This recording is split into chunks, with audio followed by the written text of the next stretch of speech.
ကျမကတော့ကြည်ပါရှင်အခြေခံပညာဦးစီးဌာနကပညာရေးဝန်ထမ်းစီဒီအန်တယောက်ပေါ့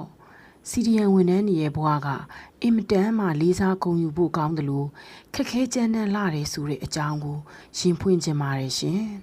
မလုံခြုံရတဲ့ဘဝဝန်ထမ်းဘဝကနေဆွလွတ်လိုက်တဲ့အချိန်ကစပြီးအပြောခံအဆူခံဘဝ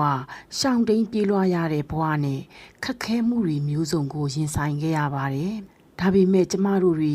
အမှန်တရားအတွက်ယက်တည်ပြီးအစကနေအဆုံးအထိမလျှော့တဲ့ဇွဲတက်တီတွေနဲ့ရှောက်လန်းကြမယ်နော်အာနာသိမ့်ပြီးတဲ့နေ့ကစပြီးကျမတို့တွေဟာအမှန်တရားအတွက်လမ်းပေါ်ထွက်ခဲ့ကြတယ်အမှန်တရားအတွက်ရဲရဲဝံ့ဝံ့တောင်းဆိုခဲ့ကြတယ်လေကျမတို့တွေစိတ်ကူးထားကြတဲ့အနာဂတ်တွေဟာလည်းပျောက်ခဲ့ကြတာပေါ့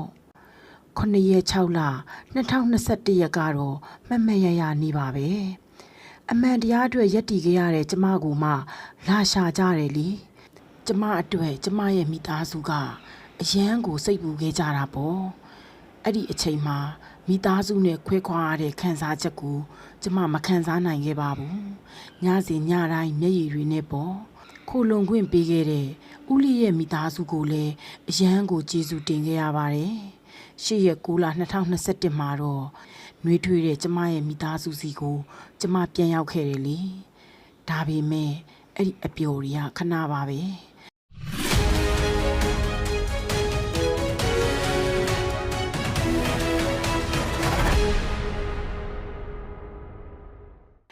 ကျမတို့မိန်းမသားတွေအတွက်ကြောက်စရာအရန်ကောင်းတဲ့တအိမ်နဲ့ပတ်သက်တဲ့ယောဂါကြီးကျမစီကိုဝင်ရောက်လာခဲ့ပါတယ်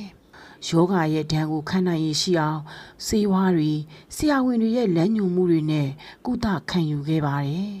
ယောဂဝေဒနာခံစားနေရတဲ့အချိန်မှာတော့ကျမအတွက်အစားအသောက်ကစားစေဝါအစုံ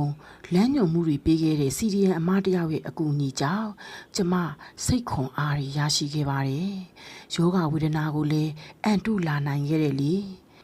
စီဒီအန်လုပ်ခဲ့တဲ့4နှစ်တာကာလအတွင်းမှာကျမတို့တွေဟာစိန်ခေါ်မှုတွေ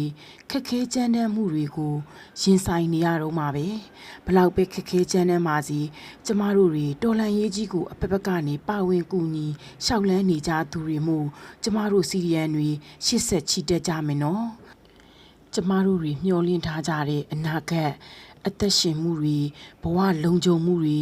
ဂုဏ်သိက္ခာတွေလွတ်လပ်မှုတွေအတွက်ကျမတို့တွေအားလုံးရှေ့ဆက်သွားကြမယ်နော်အားလုံးပဲကျမရေးကိုယူဆိုင်ကြပါရှင်